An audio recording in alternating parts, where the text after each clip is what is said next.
Dricus du Plessis, love him or hate him, you have to recognize this greatness because what this man has done in just the last couple years has been nothing short of extraordinary. What's up, boys? We are back, and today we're going to be talking about Dricus du Plessis, talking about where he stands in the middleweight GOAT debate, and maybe getting into my early prediction for Khamzat Chimaev versus Dricus du Plessis, UFC 319's main event. But before we get into that, make sure to subscribe, man. We're at like 860 subscribers. We're trying to hit 1,000 subscribers by the end of the year. It takes 1 second. It would mean a lot.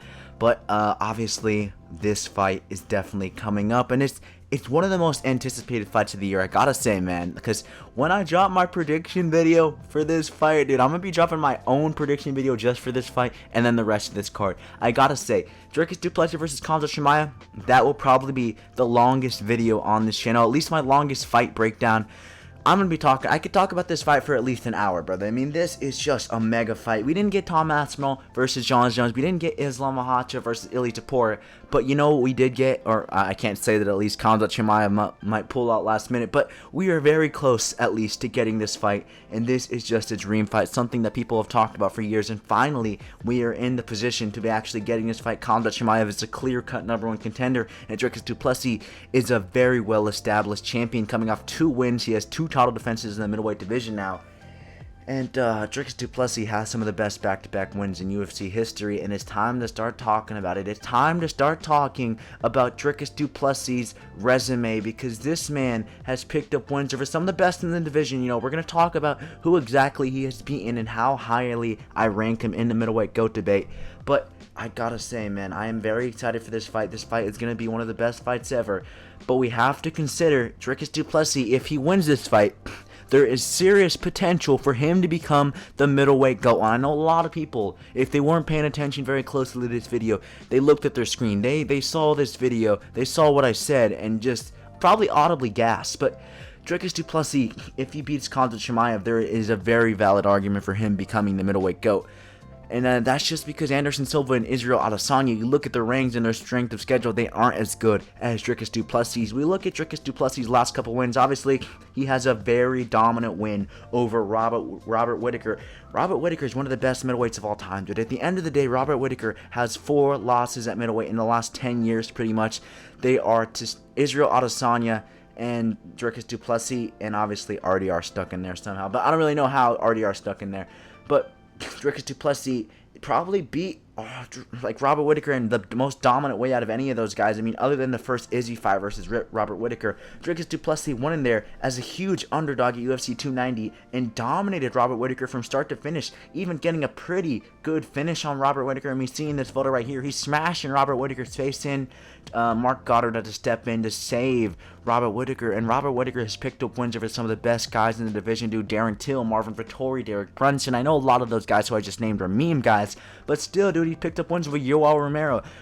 Robert Whittaker is like top 5 greatest middleweights of all time, and that's a fact, dude. And then we look at Dricus du Plessis. He also has picked up going against Israel Adesanya, a win where Israel Adesanya looked extremely sharp, extremely fast, and extremely good. Whether you like it or not, dude, this maybe it's not prime Izzy, but it is one of the better versions of Israel Adesanya we've ever seen. He broke some sort of striking record, I believe, in this fight as well. Israel Adesanya was not completely washed in this fight. Israel Adesanya certainly wasn't just any other bum. He wasn't certainly just washed in this fight. In Dricus du Plessis, it was a close fight. I had it 2-1 Israel Adesanya heading into that 4th round. I rewatched that fight, and I realized how good Israel Adesanya looked in this fight. Originally, I think I had it 2-1 Dricus the first time I watched this fight, but rewatching it, I had it 2-1 Izzy. Izzy was literally winning the fight until the finish. Dricus du Plessis was able to stun Israel Adesanya, dude, and he was able to get Izzy down, and he took down Izzy multiple times in this fight. Israel Adesanya has some of the best takedown defense we've ever seen. He finished Izzy, something that Izzy's never been submitted in his UFC career, and he's one of the only guys to finish Izzy in general, other than his last couple fights. I mean, obviously, we've seen Imavov finish him, we've seen Pereira finish him, but Izzy, he was coming off that Strickland loss. He didn't look too good in that Strickland loss, but the fight before that, he beat Pereira. He beat Pereira the fight before. He knocked out Pereira cold. Then Dricus comes in 2 fights later. He finishes Izzy, submits him. Very good fight, very back and forth fight, but Dricus was the better fighter in this fight at the end of the day. And we look at Dricus' most recent performances. 2 wins over Sean Strickland, 2 very dominant wins over Sean Strickland, I must say, and it's time that we start like counting these. Like these are a lot. These mean a lot. I mean, who has Strickland lost to at the top of middleweight other than Pereira and Dricus? Dude, Dricus du Plessis in the first fight against Strickland, it was a very close fight, very back and forth, but I still had Dricus winning it. The second fight was just an absolute domination from Dricus du Plessis, guys, and we need to, like I said before, we need to realize this. Who does that to Sean Strickland? Just completely obliterate, out tit for tat Sean Strickland, 50-45 him. That is what Sean Strickland does to people. Sean Strickland is usually the guy who just pieces you apart from range, who just pieces you apart using his jab, using his teep kick. And Dricus du Plessis, just Sean Strickland just completely out battering him, just hitting him from range, overhand, spinning elbow, just left Sean Strickland completely unanswered. He made Sean Strickland look like an idiot, and now people don't even rate Sean Strickland anymore. That's how bad Dricus du Plessis beat Sean Strickland, and those 3 wins, let alone, are great. This guy's also picked up wins over Darren Till. I know a lot of people don't really rate Darren Till wins nowadays, but he's picked up wins over Darren Till, Derek Brunson, and some other guys at middleweight. He's picking up a very, very good resume, and for me, like I said, it's time that we start considering Dricus du Plessis the middleweight GOAT. Because look, this is my opinion. If you disagree with this, then that's okay. But it's definitely close. And if Dricus du Plessis wins this weekend against Khamzat Chimaev, it will certainly be even closer. But this debate, in my opinion, Dricus du Plessis takes it. You look at Izzy's best wins. Pereira is Israel Adesanya's best win, but he also has a loss to him. You gotta account for that loss. He got knocked out by Pereira. Izzy's also lost to Jan Blachowicz in his prime. Izzy also has a bunch of losses to Imavov. He also has a bunch of losses to, not a bunch of losses, but he also has Strickland on a Strickland loss on his resume. And of course, Dricus beat Izzy. You have to acknowledge that, whether or not it was prime Izzy or not. Dricus beat Izzy, and I prefer the quality of Dricus's wins over the quantity of Adesanya's wins, and we'll be talking a lot about quality over quantity a little bit later, but I think you guys realize what I'm saying, dude. Izzy's best wins, those 2 wins over Robert Whittaker, I could compare those 2 wins over Sean Strickland for, what's the kid's name, Dricus, and other than those 2 wins over Robert Whittaker for Izzy, Izzy has wins over Marvin Vettori. Marvin Vettori just lost to Brendan Allen a couple weeks ago.